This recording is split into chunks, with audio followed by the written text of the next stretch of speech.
Damn. Shout out to Magic Johnson, a real black billionaire who wasn't all freaked off, who actually made business, bank exchange, created dollars in real black neighborhoods so real black families could have that opportunity just like everybody else. But I never seen him do Miss Lopez like that.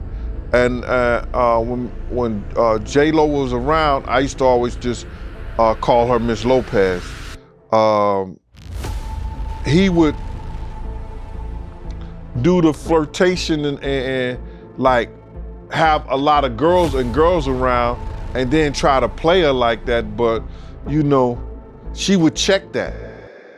Jaguar Wright has built a reputation as one of the most fearless voices when it comes to exposing Hollywood's secrets. She doesn't hold back, and over the years she has made claims that have rattled the music industry. Recently, she dropped another bombshell, this time aimed at Sean Diddy, Combs, and his infamous parties. According to Jaguar, these gatherings were never just friendly social events. They were carefully orchestrated experiences, filled with drugs, cameras, manipulation, and powerful figures pulling strings behind the scenes.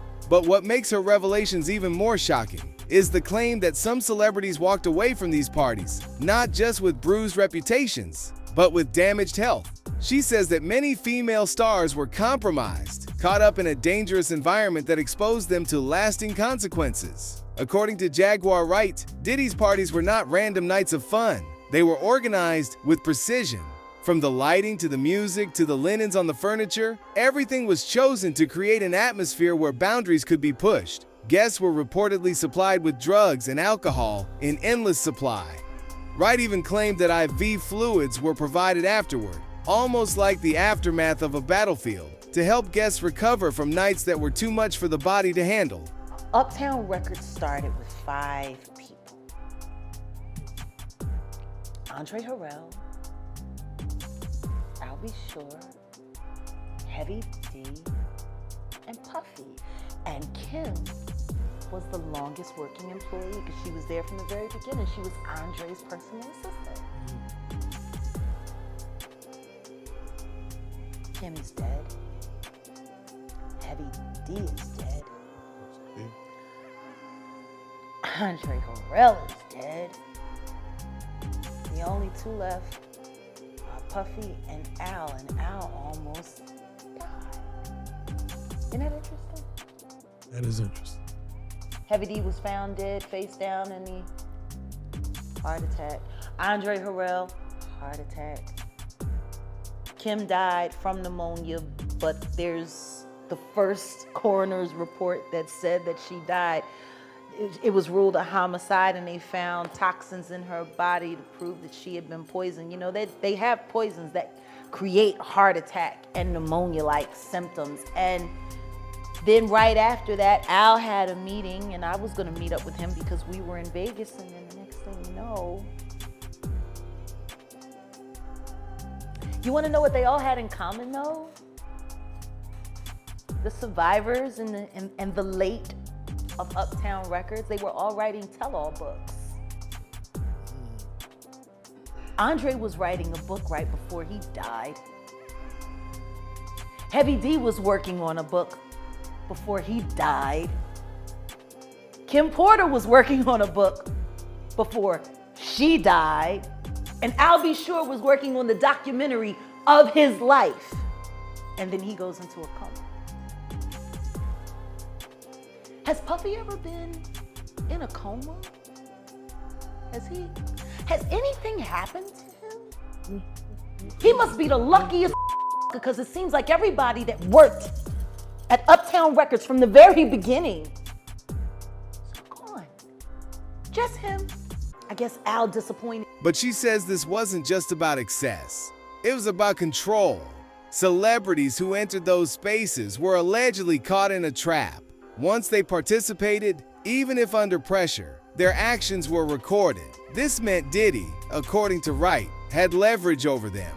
In her words, these parties were not celebrations. They were operations designed to expose weakness and keep people under his influence. If that is true, it paints a picture of Hollywood's elite being less in charge of their lives than the public believes. Instead of being the powerful stars we see on stage, they may have been pawns in a larger game, manipulated through fear, reputation, and secrets they could not allow to get out. When Jaguar Wright talks, she doesn't speak in vague terms. She names names, and those names are some of the biggest in the industry. She mentions Nicki Minaj, Rihanna, Cassie, Young Miami, Kim Porter, Jennifer Lopez, and Mary J. Blige as women who were connected to these gatherings. Each of these stars has their own legacy, their own image, and their own following, which makes the allegations even more explosive. Advocacy. I advocate for Jennifer Huff. Part of the reason why I advocate for Jennifer Huff is because it disgusts me what has happened to her life. See, when she was 16 years old, she was unfortunate enough to be raped at knife point and cut by Kenneth Petty, who was also 16. She was threatened, she was bullied. In the end, he said, fuck out, and he copped.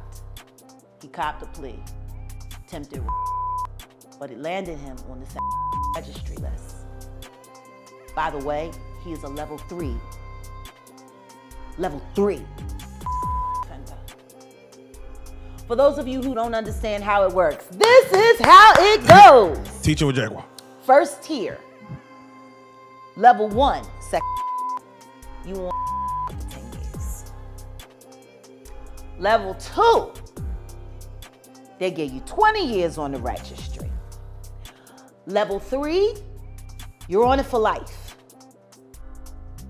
For life. For life.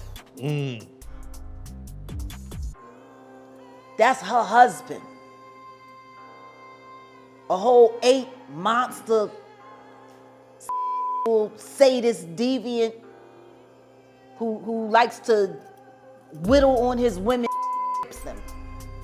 That's her husband. Right. Jennifer was his victim in the 90s. She moved on with her life, had children, everything was fine until this marries Nicki. Now he married Nicki. He Mr. Minaj, right? So he moves from New York to Los Angeles and decides he doesn't have to register anymore. Well, he ends up getting busted for it. He gets booked. The fans catch on, the blogs catch on, and then the next thing you know, they find out he's got a conviction. Then they start researching who's the victim.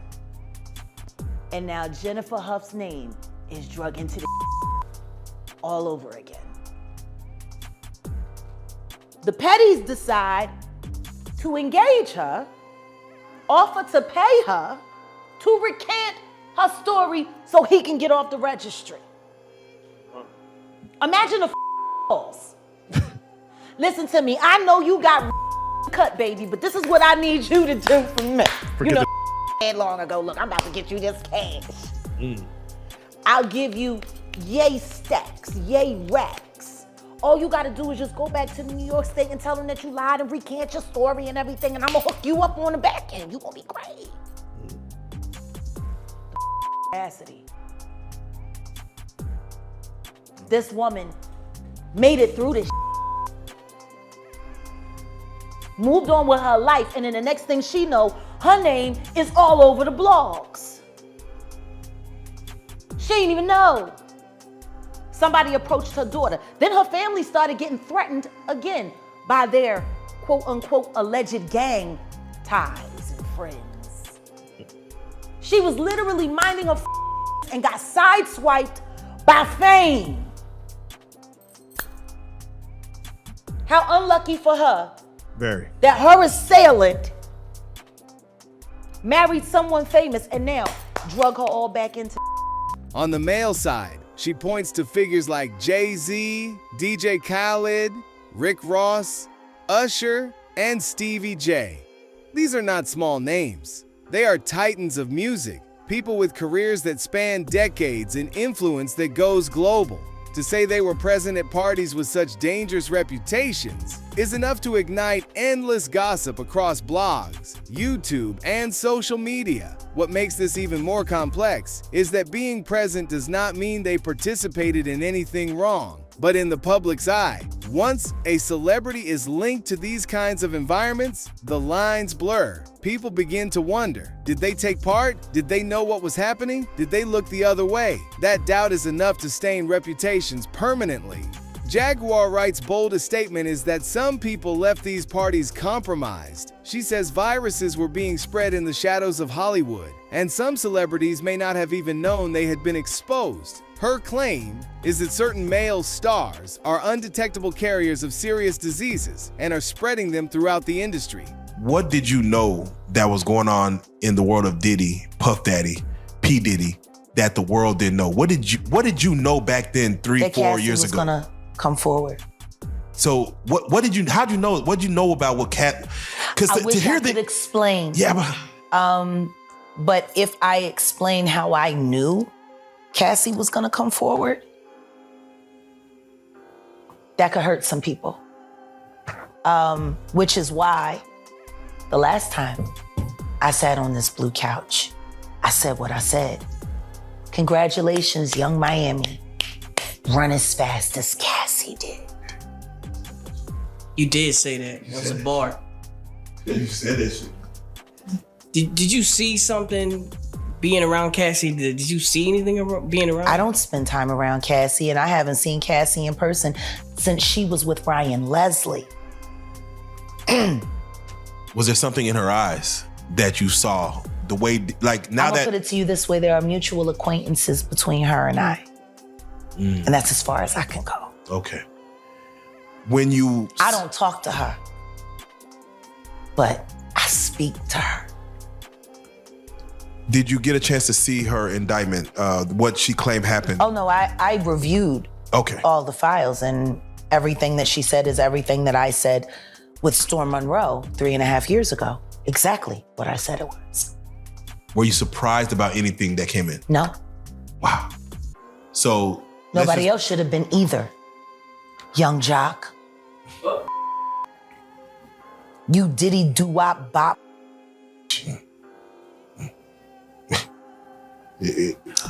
You. Because you told the truth, Jock, and then after Diddy called you, you went back and tried to clean it up. But your all about is off of Stevie J's. You Diddy doo-wop bop. Do you feel like that's the reason why this beef, that Stevie J stands where he stands between the beef with 50 Cent and Diddy? I don't know where Stevie J stands. I only know Stevie J sitting on a drum set or fuck. I don't know where he stand. Man. I know what he stand up in. And I know what done stood up in him. Take that. Oh, so wait, so when you heard... Bitch, I can't stand these. Like for real, like I'm just tired. Let's keep it a bean. All these niggas. You not even gaming because you won't claim it. No, you want to sit around and pretend to like bitch. That's what y'all do. And then you get these hard jostling. She goes further, saying this is a hidden crisis in Hollywood, a truth that insiders whisper about but never say in public. She connects this idea to rumors about Young Miami, claiming that she may have contracted a virus from Diddy and passed it along unknowingly. JT of the City Girls allegedly fueled this gossip, adding more fuel to the fire online. Even though these details have not been proven, They resonate because they tap into real fears. The mix of drugs, unprotected intimacy, and reckless behavior described at these parties makes it easy to believe that health risk could be a natural consequence. The tragedy, if true, is that people may have sacrificed their safety without realizing the costs, all in the pursuit of staying relevant or connected in an industry built on power. One of the most surprising names Wright brings up is Mary J. Blige. She recounts a disturbing story involving Mary, Danny Boy, and Courtney Burgess. The story paints Mary in a very negative light, suggesting inappropriate behavior with someone who was not of age. For many fans, this claim is hard to process because Mary J. Blige is seen as an icon, a survivor, and a voice of resilience.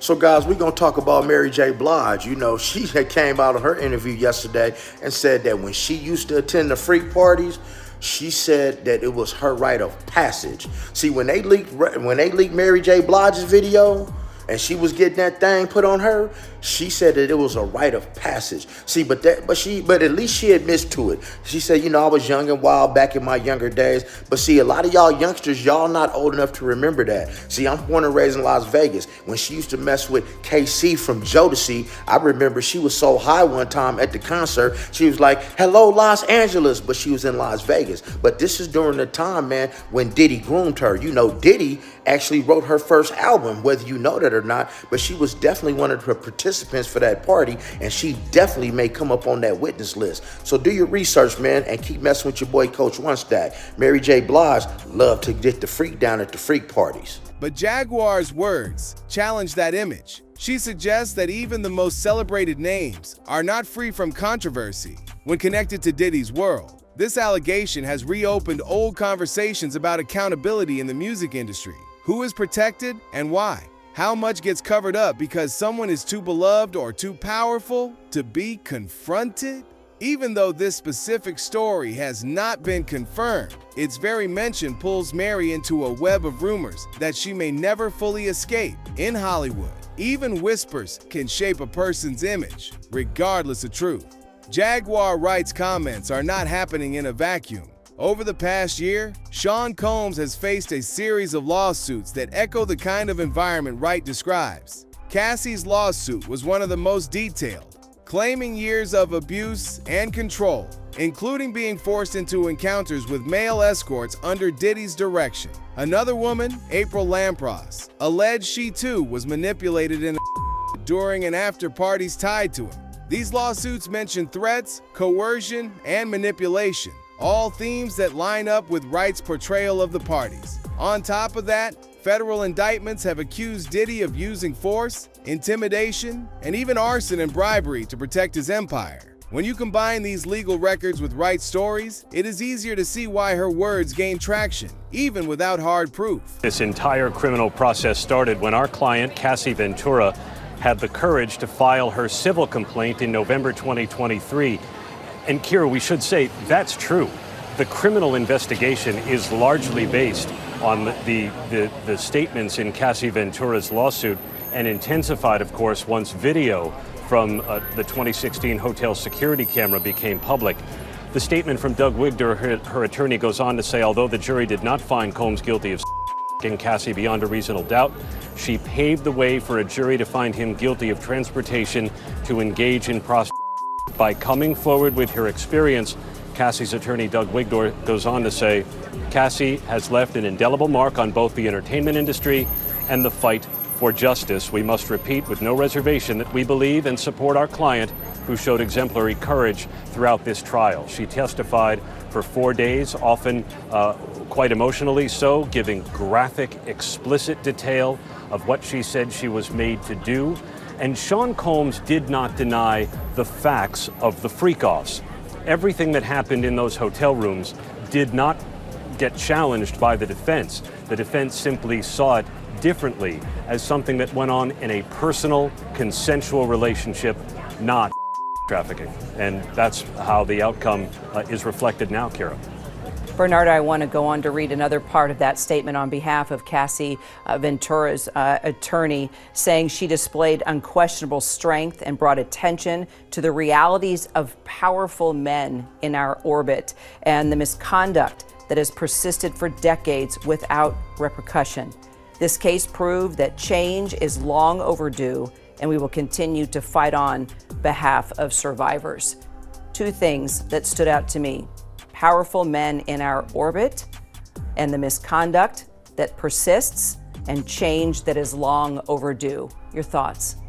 Power and money. You can buy yourself out of a conviction. Let's be honest that if Sean Combs wasn't able to get the team that he got and pay for that defense team and experts and investigators to help defend himself, that we would have had a different outcome today. But money and power, that you can still get away with crimes if you have money and power. But I have to say, I was in the courtroom for Cassie's testimony, and she was a strong, strong witness. You can tell that the courage that she had, the strength that she exhibited. I mean, when she spoke and when she would cry from time to time, when she revisited those freak-offs and when she revisited those times when Sean Combs brutally beat her, and to see her in court sitting down, showing the strength and courage that she was able to overcome this. I think one of the most strongest moments that brought people to tears is when she said at some point that she went home and she told her husband, "You can do this without me," and that she wanted to cross the street and commit suicide because of what she had been through. But I'm glad that Cassie has been able to pick herself up and has been able to move on, taking it day by day, because it does show the strength that she got as a result of coming forward. That coming forward helped to bring closure to her. They feed into an already existing narrative of Diddy as someone who uses wealth and power to build not just an empire of music, but a network of control that may have come at the expense of others' safety and freedom. Perhaps the most chilling claim Wright makes is about the cameras. She says that Diddy recorded much of what happened at his parties. If true, this means celebrities who thought they were having a private moment may have been caught on film. These recordings could then be used as leverage, a way of keeping people silent or loyal. The idea of these tapes has been a recurring rumor in hip-hop circles for years. Bloggers and insiders often hint at the existence of footage that could ruin careers if it ever surfaced.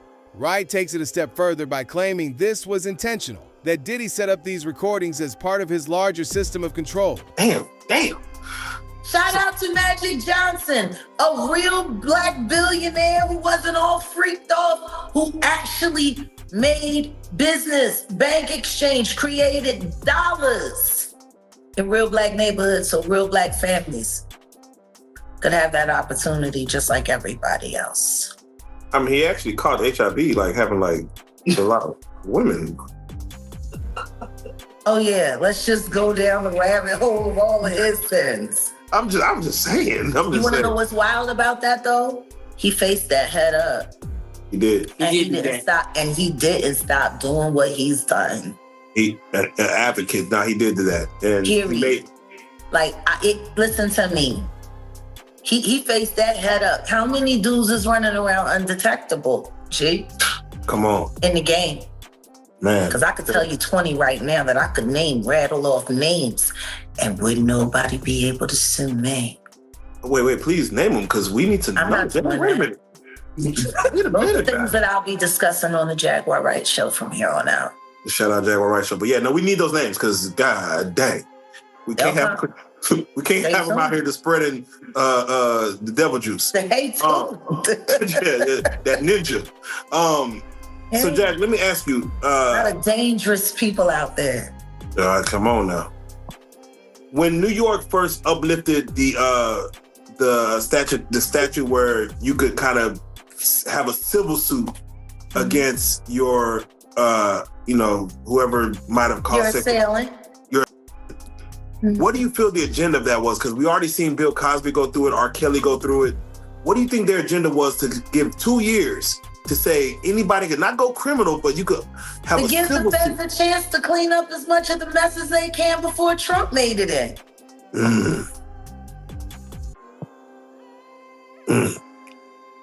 don't think it was to attack the black community because of our Because they hip hop? do it better than we do it to ourselves. Diddy and Jay-Z were never friends. First the Fat Boys, now this. Ain't nothing to believe it. So hold on, Jack. When you were on the, when you were on the set of friends. wait, when you were on the set of Song Cry, the MTV situation, and you're around Jay-Z, you're in rehearsal. Yeah. Diddy never hopped on the phone? He never had a conversation. Hey, yeah, that's Sean. That's the other Sean. We good. I never paid attention to what people did with their cell phones. I minded my business. Did you ever see Diddy around Jay-Z? I mean, of course. At parties, at events.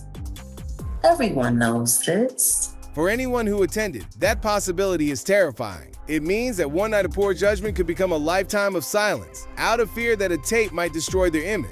Wright even refers to Diddy as the Jaguar of hip-hop, a kind of puppet master who controlled people by holding their secrets in his hands. For the celebrities named by Jaguar Wright, the most immediate consequence is not legal trouble, but reputation damage. Once someone's name gets linked to Diddy's parties, it becomes part of their story. Fans and critics alike begin to look at them differently. For stars like Nicki Minaj, Rihanna, and Jennifer Lopez, who have built brands on power and independence, the association raises uncomfortable questions. And for those who are no longer alive, like Kim Porter, the rumors shape how their legacies are remembered. Instead of being seen only for their contributions and achievements, their names get pulled into scandal, sometimes unfairly, with no chance to defend themselves. This is one of the cruelest aspects of rumor culture. It does not care about truth, only about the story.